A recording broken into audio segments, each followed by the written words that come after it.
Well, greetings. Here we are once again from an undisclosed location where you may feel free to come and experience some of the freedom that you have as you are attempting to pull out of the fear, guilt, and control matrix. This is Cliff Desmond. You're watching The Edge with the Cliff, and we have a special edition of the show today. Uh, People make comments about things that you say when you do your blogs on the internet, on YouTube, and I saw a reaction that somebody had posted, and it said that I had sent them down the rabbit hole from hell. And I thought about that for a minute. Yeah. As a matter of fact, let's talk about what a rabbit hole is and where the expression comes from, but even more so, how we can actually either discover or create a rabbit hole from hell, implying that it is from hell, which means it could be a means of escape for those of you who might already be there. How could I already be there? How could you already be there? That never ending goal that's always laid before you. Have you ever noticed no matter how much you want to try to help and be a part of a religious organization that you're attending, and you jump through all the hoops and you follow all the rules and you go right along with everybody, but it's not just good enough, is it? It's never You're never really accepted by them, are you? And there's a reason for that. They can't see you as you are. I can see you as you are. You're divine, you're sovereign, and you're free. They will not look at that because, well, you're a captive, you're theirs, and you're not free. And that's the way it's been set up for you all along. And all I'm here to do is to show you that it's all a bunch of bull. And how dare I say anything like, how dare I make such a bold statement? Well, hey, you're on the edge with the cliff. Welcome aboard. Perhaps you seek unindoctrination. I can help you with that. What do you do once you're unindoctrinated? Yeah, what can you do now if you're suddenly unindoctrinated because you realize the error of your ways and the great big hoax that you've been reading and basing your whole life on. It's a great big long time ago written scam that was embellished a long time ago, and it was not only embellished but it was also screwed up in its translation, so you'd never be able to figure it out because you'd be afraid to try to figure it out. Ask, seek, and knock. Oh, you don't believe that? Oh, that's quite unfortunate. Because it's all about knocking, it's all about seeking, it's all about asking. And how's somebody going to answer the door if you don't knock on it, right? Well, your door is always being knocked on by somebody, whether it's a salesperson wants to sell you something, or somebody wants to collect something, or maybe it might even be a friend or a relative, but that might be good too. But not always, because friends and relatives become at odds when entangled in the fear, guilt, and control matrix because it sets you against them. Who are them and who are you? Well, you know who you are. I hope you know who you are. But if you don't know who you are, that's part of the problem. You got to find out who you are, but you'll become afraid because of the guilt, fear, and control matrix. It's programmed you for instant hypnotic reaction response to certain buzzwords and oh yeah, I could walk into a great big church and have everybody floating on the ceiling in 2 seconds with just a few buzzwords and a little acting. Keep your day jobs. But down the rabbit hole from hell, very interesting concept because, well, there are a lot of us out here on YouTube that are being told things like that. You sent me down the rabbit hole from hell. Well, because the experience was kind of strange and different.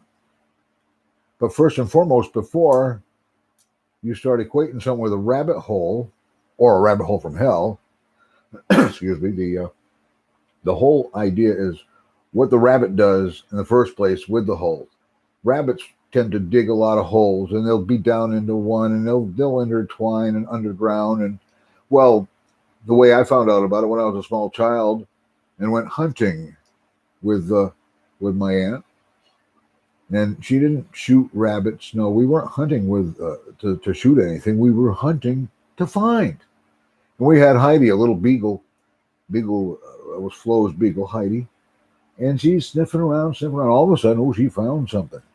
And I went over there and looked, and it looked like she was eating some very old, stale Trick cereal because they were small, round, but they were kind of greenish brown. They crunched when she chewed them up. She loved them. But they came from something. They came from a rabbit. And you know what we're talking about. I don't have to say it, right? Okay. All right. The dog usually sniffs that out first and knows that there's a rabbit around here somewhere. Meanwhile, the rabbit's over there, watching from his distance, and he sees the dog, and he's watching, and he's astonished. He's thinking, what is that silly creature doing, eating my droppings? All of a sudden, the dog kind of looks up, and he sees the rabbit. What does the rabbit do? The rabbit waits, and the dog gives him that stare. And then all of a sudden, the dog starts to go for the rabbit. He's going to get that rabbit. The rabbit goes down the hole. So the dog goes over to the hole, knows the rabbit went down there, starts digging and digging and digging. In the meantime, the rabbit has gone under him and way behind him and came up way back there and ran off into the forest safely. And the dog continued to dig until it got tired of it and wondered, what am I doing digging here? Okay, so that's where the discussion of a rabbit hole comes in. Down a rabbit hole means you go down in one place and come up in another. But let's just say there was a rabbit hole from hell, which would imply a possible means of escape for somebody who's already there. And believe me, if you're part of the fear, guilt, and control matrix, you're there because it's all in your head anyway. That's why you're fearful to watch this show or share this show, because you're afraid that God's going to get you if you try to find out anything about any possible truth in the deception of the Bible. It's full of it. And we've got many Bible scholars that are doing a lot of hard work, and they're exposing this stuff. And they're teaching you how you can expose this stuff too. So you don't have to take word for word that everything they're going to throw at you from the fear, guilt, and control matrix, because they know all the buzzwords that can make you tick. They can make you sweat. They can make you cry. They can make you do anything they want you to do. And you'll do it gladly. I call it Stockholm Syndrome. When you're so enthralled in the fear, guilt, and control matrix. And you've seen it. You've seen it. There was a nice little young lady who was a receptionist at one of the places I was working at. And her church convinced her that her husband was no good because she couldn't get him to go to church with her. She could not get that man to step into a church to save her life. Well, they basically convinced her that he was no good and she needed to get him out of her life and then bury yourself in the Lord's work just to help you get by. So she dumped him and divorced him, and then after 8 hours of work every day, she'd go. She wouldn't even go home. She'd go straight to the church, and she'd do the work that she was doing for them, and she had committed herself to do every day, 4 or 5 more hours on top of the 8 that she served already. And I saw her as quite constrained and quite trapped because she was working hard all day long for 8 hours, then going to work. Imagine in between that, you're done with one day of work. And back in the good old days, you used to just go home from work. But no, you have to go take care of all this paperwork and stuff that you've committed yourself to do to remain buried in your work to get your mind off of dumping your husband because you couldn't get him to go to church. It's that dumping part, see. They love you until you don't comply with everything. Well, they feel they have to comply with it because that's the nature of the fear, guilt, and control matrix. Keeps you in fear over your guilt, therefore giving them full control. The rabbit hole from hell. Could you imagine highly trained rabbits, like police dogs, being able to go in like first responders and actually be the heroes of a silly little concept like that? The rabbit hole from hell, where rabbits, in their own playfulness, in their own tradition of being rabbits and doing what they do, they wound up digging a rabbit hole into hell from which you can escape if you want to, because I know you can't imagine going up a rabbit hole, can you? Because you can only think of going down in a rabbit hole, and it's usually a trick. But hey, what have you got to lose if you're already in hell and a rabbit hole appears and you can go just like that? Yeah, just like that. What if? Unless you're afraid of using your imagination.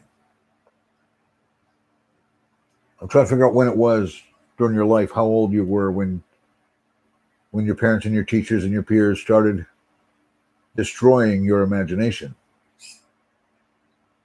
If you can get through life and maintain your imagination, it'll get you out of anything. Imagine that. By the way, if you're joined us on this live webcast, podcast, whatever you want to call it, on YouTube, I like to do this on Sunday afternoons at 1. I might change it to the original time. The original time we did The Edge with the Cliff way back when we did it on a long gone social network, one of the first of the few social networks that were out there, until of course Facebook and YouTube came along, took care of all of that. We can do everything on YouTube that we did back in the old UE days, and you'll see there's a group out there, the people who loved UE. They were a part of it was like our first social network experience where we got to do webcasts, and there were chat rooms. It was a lot of fun. We did a lot of seeking, and a lot of seeking we did. And since all that, we've done some finding. But what we found, we've had to stand back and observe very, very cautiously, because what we discovered knocked our socks off. It'll knock yours off too. And perhaps you've probably already heard about a lot of it. There's a book out.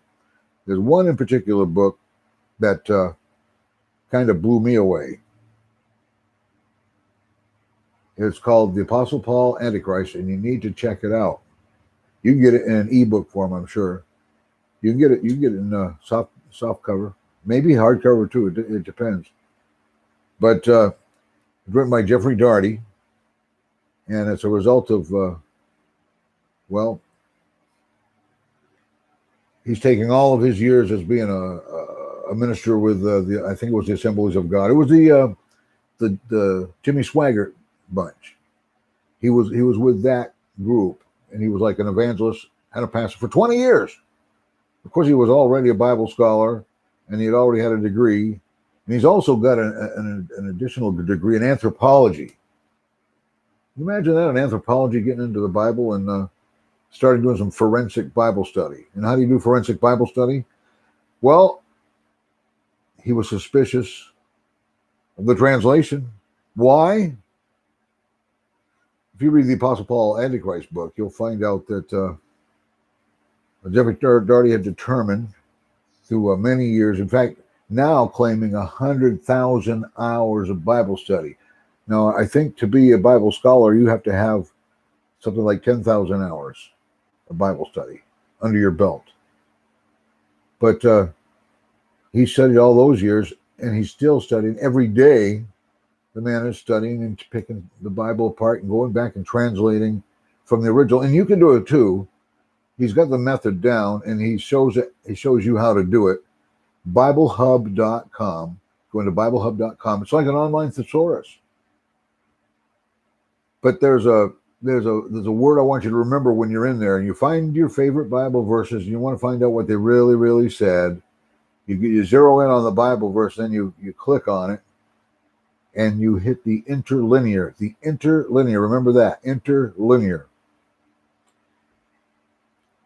And translations will come up of that word. Now, some of the words have many words that can be used to translate into. But King James would only use one word here or there instead of using a combination of those words to describe. Because what they were describing just blew King James away, because when he started translating this stuff, he found out that, oh, we can't have that. How are we going to get all the people and keep them under control and in fear and in guilt? How are we going to keep them that way if it says this? So there was some embellishment here and there, and it's all documented and proven, and you can find it. It's out there. I'd prefer you do it yourself though with BibleHub.com. That way you're looking at the scriptures, and then you're looking back at the original words that were used, every word and every sentence. You can trace it all down, track it all down for yourself. That way you can't say somebody led you down the rabbit hole from hell. Because a rabbit hole from hell might be a good thing if you're there. Be a pretty darn good thing to find if you're in hell in your mind, which a lot of you really are right now, because all I've got to do is say something that you would think is blasphemous, and you immediately start picturing yourself burning in agony and terror and fear and pain with no break forever, never, never, never. How's that for your loving God? How's that for the loving Lord? That's an oxymoron with capital L, capital O, capital R, capital D. Look him up in the Old Testament. He wasn't a very nice guy. He didn't say kill all the men but save the women and children. No. He didn't say kill all the men, women, and children but save the animals and the livestock. No, he didn't say that. He told his people, his chosen people, to go kill everybody. Men, women, children, the dog, the horse, the cow, the goats, the sheep, the parrot. Especially that parrot, by the way. That parrot makes a lot of noise.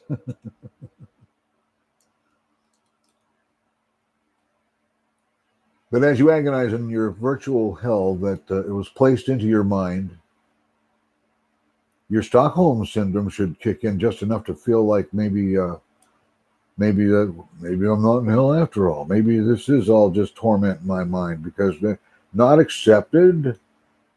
That's a tough row to hoe when you're working in a church type of situation. Well, you're never fully accepted, because if you're fully accepted, that means you're doing everything right and they'd be content with you. But people who want to control you have to have that extra edge, that extra claw and hook in you. And what could it be? It could be anything. It could be anything. It could be something as innocent as watching this video. What would your pastor think of you if he knew that you were listening to me? He doesn't seem to mind that your children are listening to me. I'm talking to them too. You know why? They don't need to be that afraid. Did you know that they could grow up to be really good kids without imposing the fear, guilt, and control matrix on them? And then the big what if. What if I'm right about the things that I say to you? What if I'm correct? What if it turns out that I was right all along? Well, that's not good. That would take that great big balloon, that great big holy churchy Sunday school balloon, and it'll pop that thing. And then you'll cry, "Where, my balloon?" But don't forget, the rabbit hole goes that way. It's a means of escape. And when your face surfaces from the ground, above from which where you were, and you get a breath of clean, fresh air that doesn't have, you know, sulfur and brimstone and stuff stinking in there, and you wipe all the soot off your face and stuff, and you stand up and you say, "Hey, this isn't so bad. This is much better." What's much better? Well, it's called peace within. You got to find it. But I can help. We can all help. There are people all over YouTube that can help. And you know what? You don't have to listen to all of those people. You don't even have to listen to me. All you should do, you should observe all things. Because if you do that, inside of that noggin of yours, you're going to be able to figure some stuff out for yourself. You're not going to need an advisor. You're not going to need a guru or a psychic or a pastor or a counselor or a Sunday school teacher or a social worker or a profiler. You can figure you out for yourself. You can tell if there's something wrong in there. It doesn't take a rocket scientist. It really doesn't. But all it takes is you. And we have a chat room, over on the side of the screen there, over to your right, here on YouTube. And you're welcome to type something in there. If you have any questions or comments, which you're welcome to, because don't forget, the way I look at things, it doesn't matter to me if you've got something good to say about me or something bad to say about me. What concerns me most is I've got your attention and you're saying something about me. So you don't have to agree with me. I don't even get mad if you disagree with me. You know why? Because it really doesn't matter. Once you receive your indoctrination that you so desire, peace of mind comes along with it.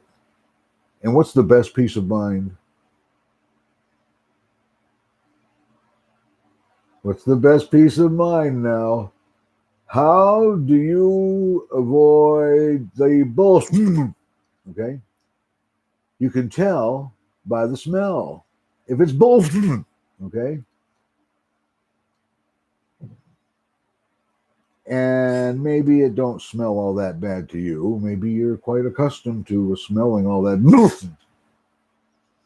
But don't forget, the rabbit pellets are round and they roll downhill, so they go down into the fire as you come out. You've got the little round droppings going down because the rabbit dug the hole, right? You gotta give him his rightful glory for creating the hole in the first place, from which you can escape. And don't worry about the little tidbits of rabbit droppings that don't make it out with you. You don't have to take them with you. You're under no obligation to rescue them. Okay? But you are under the obligation of getting yourself out of there, especially if you think you're there already. You don't want to create something. You don't want to create something in your mind and then feed it and make it grow into something worse than it really is. Because right now, the hell you're in your mind is only from the shit they've been filling you with all these years.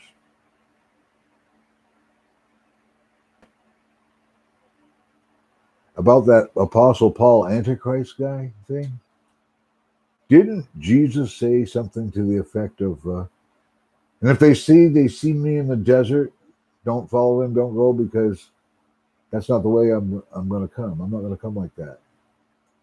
But beware of anyone that tells you that they've seen me in the desert. Now, where was Saul of Tarsus that day? He was on the road to or from Damascus. Whether it was to or from is not as important of the fact that it was in the desert and the description used.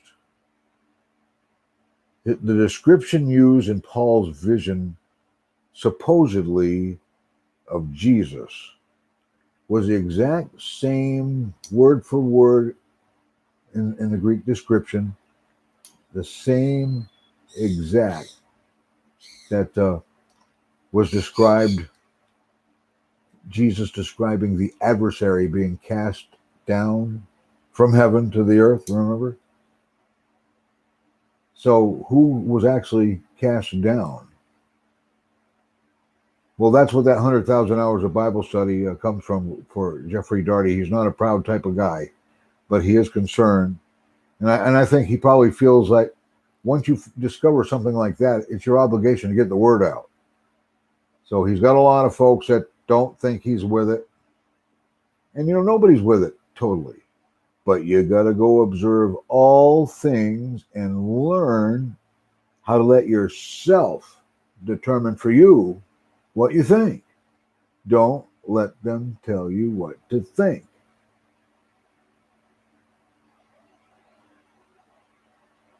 And don't kiss their asses anymore either. They love that. Matthew 23, the whole chapter, what I like best about that, the scribes and the Pharisees, hypocrites, remember that one? Yes. They make their phylacteries wide and love to be greeted in the marketplace. Have you ever run into a pastor or a priest at the grocery store and recognize them?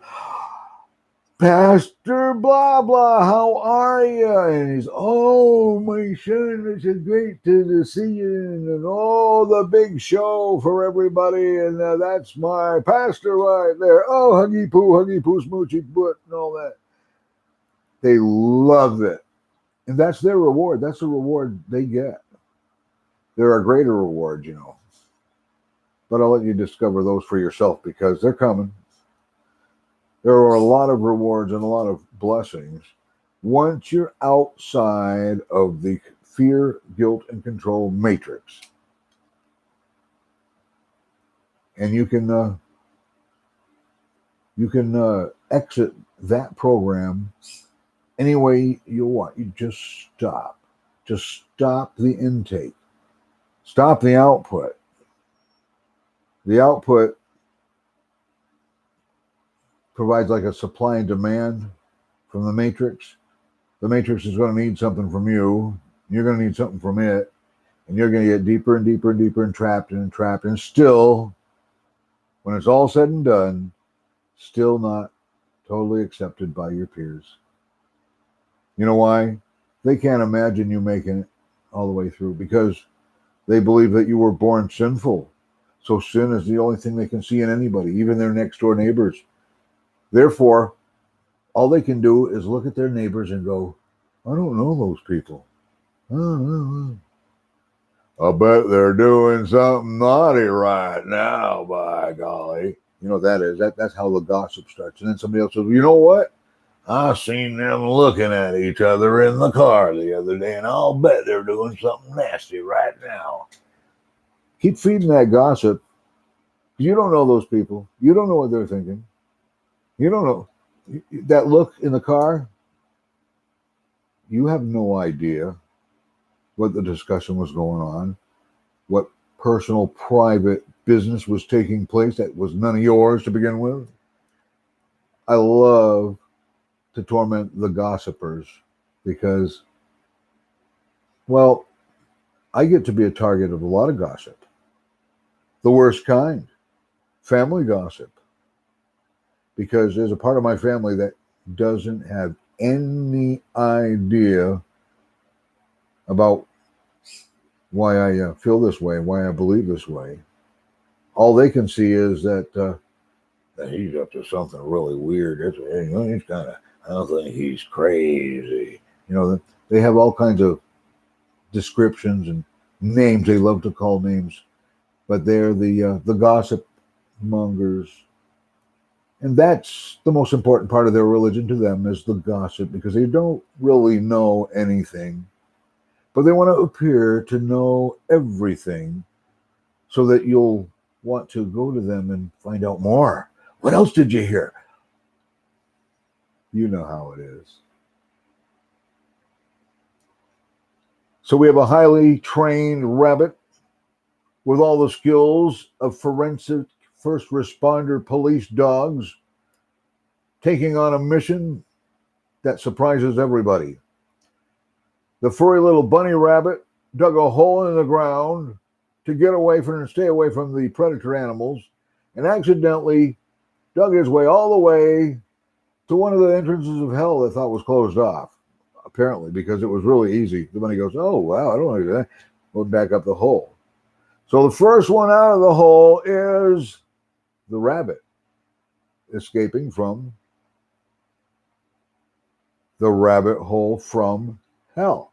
He came from hell through the rabbit hole. He was the first one up. And then I bet that wascally rabbit turned around and yelled down into the hole, "Okay, who's next? Who's going to be next? Would you like some assistance? Would you like a hand to reach down and pull you up out of the rabbit hole from hell?" You don't even have to be grateful. You can be happy as hell you're not in hell anymore because you were pulled out through a rabbit hole. I know you're not going to want to discuss the rabbit hole. It's not scriptural.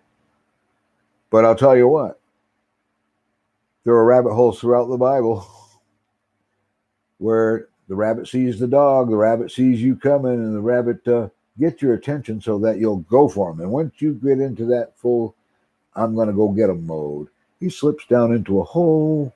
He knows where to go. He's a half a mile behind you, laughing his head off as he frolics away in the forest and lived happily ever after.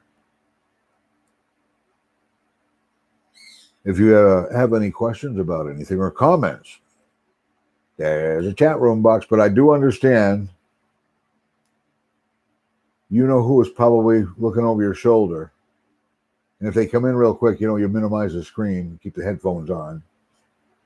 And you don't want them to see anything that you put in the chat room because that would associate you with me, okay? And you don't necessarily want to be associated with me. Just ask the pastors of the Treasure Coast, how many of them would invite me to come and preach in their church about being unindoctrinated? But you know what I found out? They're starting to carry guns at church now, so I'll pass. Besides, it's a personal issue with you, not me. This issue isn't between me and you. It's not even between you and God. You've been led to believe it's between you and God. But the one I am that needs to understand, that one I am that needs to cash in on some of that peace is you. That's why I say this is not about me. It's about you and your stealth light within. Your stealth light within. That's kind of cool. Stealth, something you can't see because it's hidden. Stealth light, something you didn't know you even had because it was hidden from you. When that light comes on, the darkness vanishes. So you want to do it the meek and mild and careful way, where you'd feel safe. Start out by praying for truth. You pray for peace, war comes. You're going to get the opposite when you pray for peace. You want to pray for Uncle Billy and Aunt Martha and Mom and Dad and Grandma and Grandpapa and aunts and uncles and all that. That's okay. But how do you picture yourself? You need a little higher vision of your own self. You need to look upon yourself as a being that was created with light and truth in it already. You have divinity within you. The kingdom of God is within you already. The kingdom of God is in you already. Wait a minute. If it's in us already, why we have to do all this shit to think we got it when it's already there? And how come I say shit so much if I believe that? Well, because I know that we've been fed a lot of shit. And I call it what it is. It can be confirmed, yes, if it looks like shit, if it smells like shit, if you got to do the taste test. Just know what it is so you can avoid it, because shit is not the final result of what you're looking for. It's the diamonds deep inside of the shit that you have to find. Then you have to rinse them off. Then you get to look at them. And then they'll be valuable to you.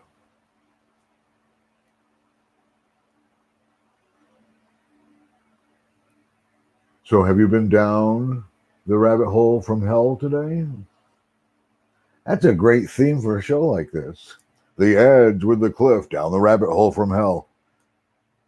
From an undisclosed location where many come to seek unindoctrination. A message for the whole nation and the world. The guilt, fear, and control matrix is broken. It is. You know about it now, and you're always going to wonder, aren't you? And you know what? That's okay, because if you're always going to wonder, then at some point it's going to be revealed to you. And if you need to have it revealed to you in the Bible itself, it's there. That's where I got it from. But you got to dig. You got to dig past the, yeah. You could almost build a rabbit hole yourself. But then again, anything that's revealed through your digging deeply into the scriptures is going to be scorned. They don't want you to find out stuff like that. You're not supposed to prove the Bible to be wrong because it's the Word of God. Really? So God allowed His Word to be embellished, to create stories, to obscure the language with bad translation, deliberate deception, and there's a lot of it, most of it. I'm just here to say you ain't got to put up with all the malarkey you're putting up with. You're not a slave to your church. It's all in your mind. It's Stockholm syndrome. But I'm happy with what I do for the Lord. That's Stockholm syndrome. You're like a kidnapped victim of a predator who's tied them up somewhere and keeping them against their will. And that person befriends their captive, and they get friendly and actually develop a peaceful relationship with them in order to survive. That's called Stockholm syndrome. But I do admire your courage because, don't think that they can't spy on you and know that you're watching this show. People can spy on you. I mean, it's really, really easy. If you got GPS in your cell phone, they can tell where you are anytime they want. I'm talking about your friends. I'm talking about your boss. I'm not talking about any surveillance that might be going on in your life, which, by the way, I think they're pretty darn good at that too now. But your own friends can really kind of check up on you. With GPS in your phone, you wouldn't want your pastor to see where you really go on Saturday nights, do you?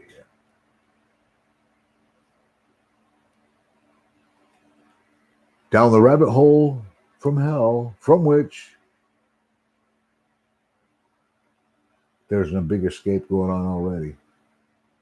Ever since the rabbit led that first person out, there's been a steady flow since I brought it up. And continuing right now, the outward flow is a go.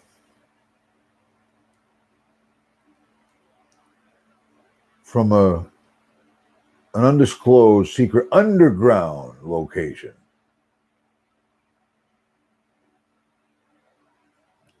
The rabbit hole from hell.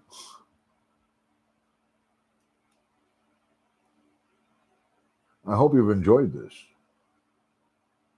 Now, next week, we'll probably do a 1 o'clock. Down the road, we're going to be changing a few things. And, well, we've got some better lighting now. We've got some green screen stuff, but it's got to be done right. I don't really want to get into that until I can really do it right. And that's going to take me having to figure out how to do something again, which I've always been able to do. I got into radio back in 1979, and how I survived in radio was being able to fix everything and keep it running.